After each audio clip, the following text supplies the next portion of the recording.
కూటమి ప్రభుత్వం కీలక నిర్ణయం. ఎన్టీఆర్ వైద్య సేవ అనుబంధ ట్రస్ట్ ఆసుపత్రులకు 919,13,00,000 రూపాయలను ఆంధ్రప్రదేశ్ ప్రభుత్వం విడుదల చేసింది. ఈ సందర్భంగా ఏపీ వైద్య ఆరోగ్య శాఖ మంత్రి సత్యకుమార్ యాదవ్ ఒక ప్రకటన విడుదల చేశారు. బకాయిల చెల్లింపుల హామీని కూటమి ప్రభుత్వం నిలబెట్టుకుందని స్పష్టం చేశారు. ట్రైపార్టీ బిల్ డిస్కౌంటింగ్ విధానంలో నిధులు విడుదల చేసినట్లు వివరించారు.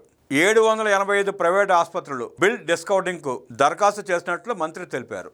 ఆసుపత్రుల ఖాతాలకు ఇప్పటికే 919,13,00,000 రూపాయలు జమ చేసినట్లు మంత్రి తెలిపారు. ఈ మేరకు ఎన్టీఆర్ వైద్య సేవ ట్రస్ట్ CEO చక్రధర్ బాబు మంత్రికి నివేదిక సమర్పించారు.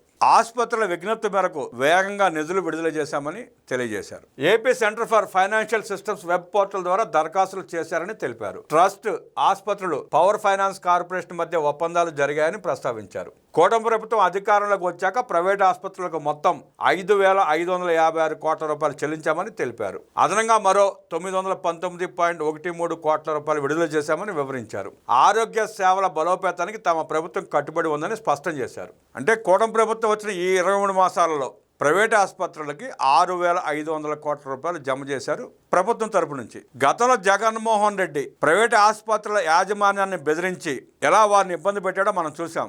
ఆనాడు సుమారుగా 2,000 కోట్ల రూపాయలు బాకీలు చెల్లించకుండా వారిని బ్లాక్మెయిల్ చేసి వారిని ఎన్ని ఇబ్బందులు పెట్టాడో కూడా మనం చూసాం. బాకీలు పెట్టి పారిపోయి తగుదునమ్మా అంటూ ఆ మధ్య వార్తలు రాసుకున్నాడు. ప్రైవేట్ ఆసుపత్రుల్లో వైద్యం ఆపేస్తున్నామని చెప్పి ప్రకటిస్తున్నారు. ప్రభుత్వం ఏం చేస్తోందంటూ నిలదీస్తున్నాడు. నువ్వు పెట్టి పారిపోయిన బకాయిలను తీర్చడమే కాకుండా అదనంగా మరో 4,000 కోట్ల రూపాయలు ప్రభుత్వం ఇప్పటికే చెల్లించింది. ఈ బకాయిలు తీర్చడమే కాకుండా ప్రైవేట్ ఆసుపత్రులకు 6,500 కోట్ల రూపాయలు బకాయిలు తీర్చడమే కాకుండా CMRF కింద ఎన్ని వేల కోట్ల రూపాయలు విడుదల చేశారో ప్రజలకు స్పష్టంగా అర్థమైంది. అర్థం కాదు నీకే జగన్ రెడ్డి. నువ్వు దుర్మార్గంగా వ్యవహరిస్తే కూటమి ప్రభుత్వం వచ్చిన తర్వాత ప్రజలను ఏ రకంగా అన్ని రకాలుగా అన్ని విధాలు ఆదుకుంటుందో స్పష్టంగా ప్రజలకు తెలుసు. బొంక నేర్చినోడు డొంక పట్టుకు తిరిగినట్టు నువ్వు అబద్ధాలు చెబుతూ డొంకలో తిరుగుతావంటే ప్రజలు వినే పరిస్థితి లేదు, నమ్మే పరిస్థితి లేదు జగన్ రెడ్డి.